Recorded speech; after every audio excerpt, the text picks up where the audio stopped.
Baik, Assalamualaikum warahmatullahi wabarakatuh.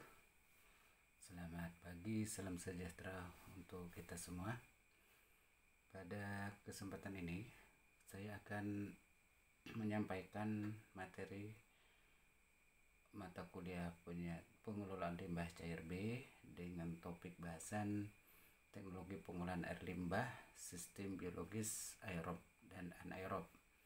Pada pertemuan sebelumnya kita sudah menyampaikan materi tentang aplikasi pengolahan air limbah pada fasilitas pelayanan kesehatan, tepatnya di Rumah Sakit Bersalin. Untuk ini akan saya sampaikan pada pertemuan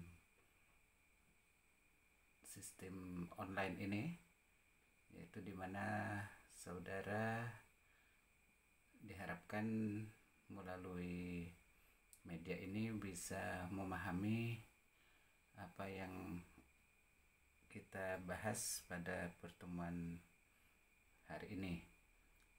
Untuk itu, dalam sistem pengolahan air limbah ada 3 metode. Yang pertama secara fisika, yang kedua secara kimia, dan yang ketiga secara biologis. Untuk saat ini teknologi yang sedang banyak dikembangkan untuk pengolahan air limbah yaitu dengan teknologi sistem biologis, karena ada beberapa dampak keuntungan dan kelebihan dari sistem pengolahan secara biologis ini. Salah satunya yaitu tidak menggunakan bahan kimia. Artinya karena sistem biologis berarti kita memanfaatkan mikroba untuk menguraikan zat organik sebagai bahan polutan yang ada dalam air limbah. Pada materi ini saya akan membahas khusus tentang pengolahan air limbah pada fasilitas pelayanan kesehatan, misalnya rumah sakit, puskesmas, klinik, rumah bersalin, dan lain-lain, di mana kita ketahui fasilitas pelayanan kesehatan ini merupakan salah satu sumber pencemaran air yang sangat potensial.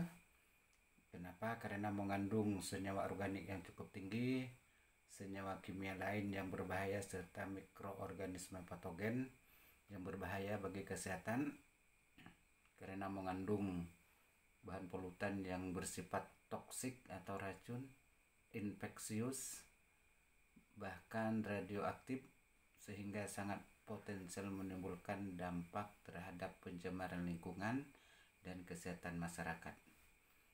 Jumlah fasilitas pelayanan kesehatan yang ada di Indonesia saat ini yang memiliki IPAL itu masih di bawah 50%. Dan dari 50% itu, atau tepatnya sebanyak 36% yang memenuhi persyaratan IPAL itu baru 52%, sehingga yang sisanya berarti itu sangat potensial untuk menimbulkan dampak yang ditimbulkan terhadap lingkungan akan semakin nyata. Dalam memilih teknologi pengolahan air limbah ini sangat penting. Terutama kita harus melakukan pendekatan baik secara aspek teknis, aspek ekonomis, dan aspek keberlanjutan terhadap beberapa teknologi pengolahan air limbah fasilitas pelayanan kesehatan yang berkembang saat ini. Untuk puskesmas, apalagi yang saat ini hampir semua puskesmas itu harus terakreditasi. Salah satu komponen yang dinilai yaitu ada tidak mempunyai IPAL. Kalau tidak mempunyai IPAL berarti nilai akreditasinya akan rendah. Apalagi untuk yang puskesmas misalnya ada yang sudah atau rumah sakit untuk menerapkan ISO, itu wajib hukumnya punya IPAL.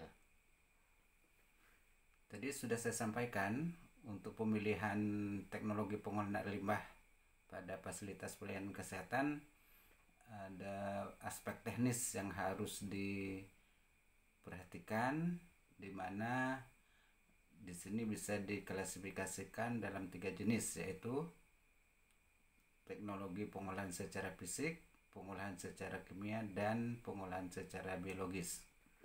Tetapi dalam implementasinya, ketiga jenis pengolahan ini tidak dapat dilakukan secara parsial, tetapi dilakukan biasanya secara kombinasi dan terintegrasi. Khusus untuk pengolahan air limbah secara biologis itu dibagi atau terdapat 3 jenis pengolahan, yaitu 1, pengolahan secara aerobik. Aerob berarti dengan udara.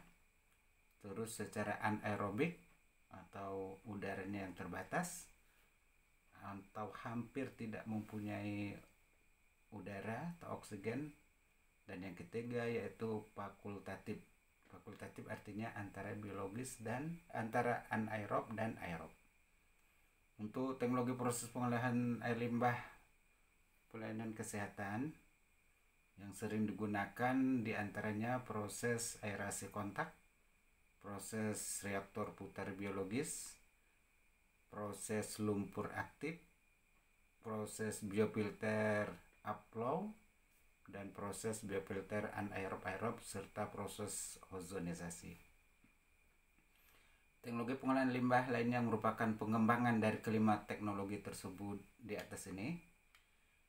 Misalnya ini harus kita integrasikan anaerob dan aerobik, fixed dengan film bioreaktor atau kombinasi aktif slide atau lumpur aktif, atau biologi ke kontaktor yang biasanya menggunakan yang disebut dengan media biofilter yang umum dipakai yaitu sarang tawon. Mari kita masuk ke pengolahan air limbah secara biologis aerobik. Pada dasarnya pengolahan secara biologis dapat dibedakan 2 jenis, yaitu reaktor pertumbuhan tersuspensi atau suspended growth, reaktor pertumbuhan lekat atau melekat atau attached growth. Pengolahan dengan metode aerob ini merupakan salah satu